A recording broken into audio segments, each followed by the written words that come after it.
इधर अपने पाली के पालीवाल ब्राह्मण कन्नौज की तरफ जा रहे हैं कि वहां से किसी राजा को लेके आएंगे। जब ये जंगलों से होकर गुजर रहे थे उन बदायूं के पास में, तब इन्होंने देखा कि जंगल में 5 शेरों की आपस में लड़ाई हो रही है, और उनमें एक शेर आदमी है, लेकिन वो शेरों की तरह बिहेव कर रहा है, वैसे चल रहा है, वैसे गुर्रा रहा है, दांत बढ़े हुए हैं उसके, थप्पड़ मारा खींच खींच के, और उन 4 शेरों को हरा रहा। उनको लगा रहे ये क्या है, उन बेचारों ने चपले हाथ में ली।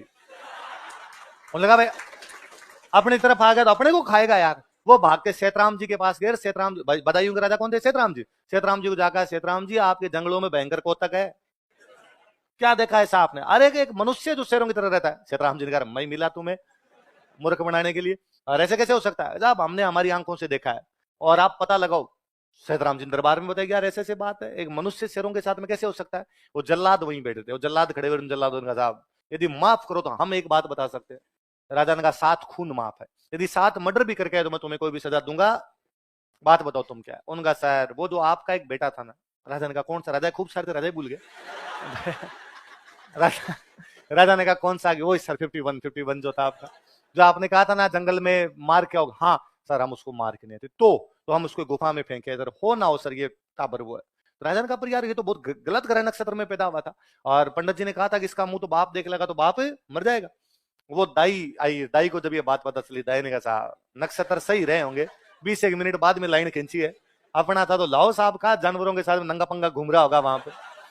सेना भेजी, सेना भेज के पहले तीर वीर मार के घायल किया, यूं तो आए कैसे, शेर को कैसे पकड़ा जाए, घायल करने के बाद बांध के उसको लेके आए, होश आया वापस, मिनख दिखाई उसको कि ये रहे सही देख ले एकदम यूं। लेकिन अब वो शुरू शुरू में तो भाई साहब वैसे गुर्रा है, फिर उसके पहले बाल बाल काटे होंगे, थोड़े दांत आगे से चले होंगे, है ना।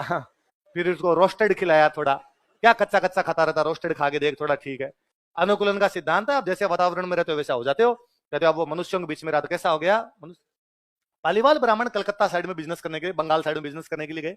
उधर से वापस जब लौट रहे थे तब उन्होंने राजा कहा कि राजा हम एक बात बता गए थे। राजा ने कहा थैंक यू यार, ये तो मेरा बेटा ही था यार, और आपने बहुत अच्छा काम किया, मेरे को मेरे बेटे से मिला दिया। तो उन्होंने कहा आजकल खाता नहीं है क्या, नहीं नहीं गुर्राता तो है कभी कभी, पर अब एकदम सही रहता है, अब तो कपड़े भी पहनने लग गया है। पहले तो जिंदाबाद ही घूमता था। तो राजा ने पूछा कि यार मेरे लायक कोई सेवा हो तो मुझे बताओ तुम।